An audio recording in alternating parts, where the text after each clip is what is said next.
Bonjour à tous et bienvenue, vous regardez 6 minutes chrono, le rendez-vous vidéo de Lyon Capitale. Aujourd'hui, nous continuons de parler de la primaire des écologistes. On accueille Hubert Julien Laferrière, bonjour. Bonjour. Alors vous êtes député élu En Marche et puis vous avez changé d'étiquette, vous êtes maintenant Génération Je Écologique. suis resté fidèle à mes convictions en fait en changeant d'étiquette. Le parti de Delphine Batho, qui elle est candidate à la primaire des écologistes. Elle fait partie des 5 primaires qui va se dérouler les 16 et 19 septembre prochains. C'est une candidature de témoignage ou vous pensez vraiment que Delphine Batho, elle peut la gagner, cette primaire organisée par les écologistes dont elle n'est pas membre? Je pense qu'elle peut la gagner et elle est membre des écologistes. Elle n'est pas membre de ELV. La primaire est organisée par l'ensemble du pôle écologiste qui rassemble à la fois le parti ELV et puis Génération Écologie et d'autres. Mais est-ce qu'un cousin éloigné peut la gagner? Dont elle est la secrétaire générale. Mais oui, pourquoi? Tout simplement parce que c'est une primaire ouverte et je voudrais le rappeler ici. Toutes les citoyennes et tous les citoyens français peuvent voter à cette primaire à condition de s'inscrire sur Internet, lesécologistes.fr, avant le 12 septembre. Voilà. Tout le monde peut voter. C'est une primaire ouverte. Aujourd'hui, il y a déjà beaucoup plus d'inscrits hors parti que membres des partis du pôle écologiste, si vous voulez.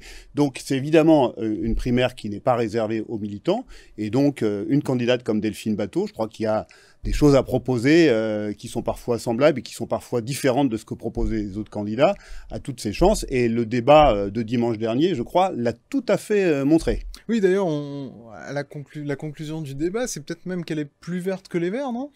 Ah bah écoutez, elle l'a écrit d'ailleurs pour l'écologie intégrale, c'est-à-dire que elle affirme, et je crois que c'est au fond ce que nous disent les scientifiques, encore une fois avec le rapport du GIEC, que l'ensemble de nos politiques publiques doit être influencé par la matrice de la transformation écologique, tout simplement. Parce que, effectivement, aujourd'hui, on le voit, on a vu les drames de cet été, à la fois inondations, canicules.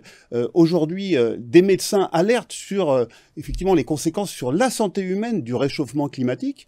Donc, aujourd'hui, la nécessité de la transformation écologique doit, effectivement, être au fond, la matrice de l'ensemble de notre politique publique, c'est ce qu'elle dit. Et elle en vient à la conclusion, effectivement, qu'il faut sortir de la croissance. Mais comme le disent beaucoup d'économistes, comme le disent eux-mêmes les rapports du GIEC, il faut sortir de cette idée que le PIB fait le bonheur, parce que le PIB, aujourd'hui, la croissance du PIB ne fait pas le bonheur. Au contraire, il fait des dégâts sur la santé, il accroît les inégalités, et évidemment, il accroît les émissions de gaz à effet de serre, qui ont à la fois des conséquences sur notre santé, évidemment sur l'avenir tout simplement du vivant. Ce qui est intéressant dans les propos de Delphine Batho et qui résonne différemment avec ceux des autres candidats, c'est quand on écoute Éric Piolle ou Yannick Jadot, par exemple, les deux grands favoris de cette primaire, nous expliquer que la croissance verte va créer des emplois, que la croissance verte va se substituer au marché perdu parce qu'on va décarboner notre industrie. Elle dit non, les points de PIB, ils seront jamais rattrapés.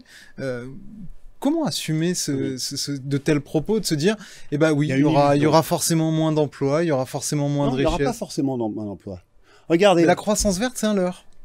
Il y a une illusion sur le fait qu'on pourrait découpler la croissance du PIB avec la croissance des émissions de gaz à effet de serre. Ça, c'est une illusion. Ce n'est pas possible. Parce que pourtant, c'est ce que nous vendent les candidats écologistes depuis des années. Tout à fait. Alors, ça ne veut pas dire qu'il ne faut pas décarboner à Lyon, dans la métropole aussi. Évidemment, décarboner notre création de richesse. Parce que de la décroissance, on produira toujours beaucoup de richesses chaque année. Donc, il faut évidemment la décarboner. Mais regardez ce que se fait à Lyon. Rebouteille à Vaux-en-Velin. Qu'est-ce que c'est Rebouteille? C'est une société coopérative qui dit ça suffit peut-être de casser les bouteilles pour ensuite les reconstituer, puisque c'est ce qu'on fait aujourd'hui. Ça fait des émissions de CO2, c'est un peu ridicule. Moi, je vais faire le réemploi des bouteilles. Et donc, ils réemploient des bouteilles, ils créent une filière avec plein de boutiques, et on réemploie les bouteilles plutôt qu'aller les casser et avoir des entreprises qui vont reconstituer les bouteilles en verre.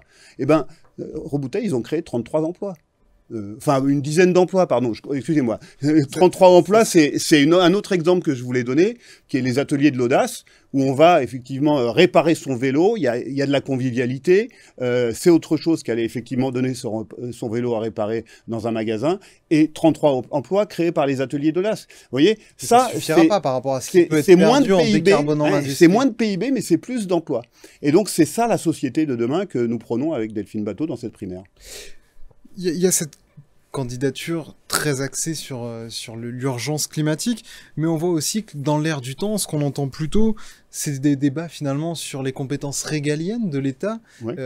Est-ce que dans cette primaire, forcément qui fait la part belle aux idées vertes, est-ce que derrière ça peut pas être aussi faire le lit d'une désillusion pour la suite de la présidentielle, puisque les Français n'ont pas l'air du tout d'être branchés environnement. On l'a vu cet été, vous parliez du GIEC. Non. Le rapport du GIEC est quand même passé à l'as par rapport au transfert de Messi à Paris. Il y a malheureusement des réalités qui s'imposent. Ils le sont. Je pense qu'ils le sont. Aujourd'hui, les Français sont conscients des dangers qui sont à la fois sur le vivant, sur notre santé du fait du réchauffement climatique. Mais ils sont effectivement attachés.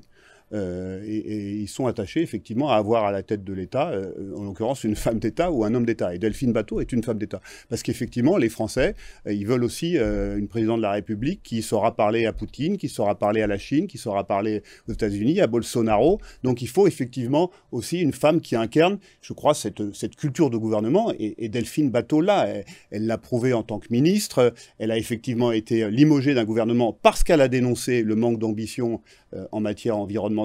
Elle le prouve à l'Assemblée nationale. J'étais avec elle dans nos combats sur la loi climat, mais aussi par des propositions pour une nouvelle loi climat. Oui, donc effectivement, il faut à la fois une ambition écologique, mais aussi incarner une culture de gouvernement, parce que c'est ce que les Français demandent. Et on verra s'il arrive à résoudre cette équation. La suite de cette primaire sera forcément à suivre sur lyoncapital.fr et puis aussi dans 6 minutes chrono, le rendez-vous vidéo de Lyon Capital. Merci de nous avoir suivis, à très vite.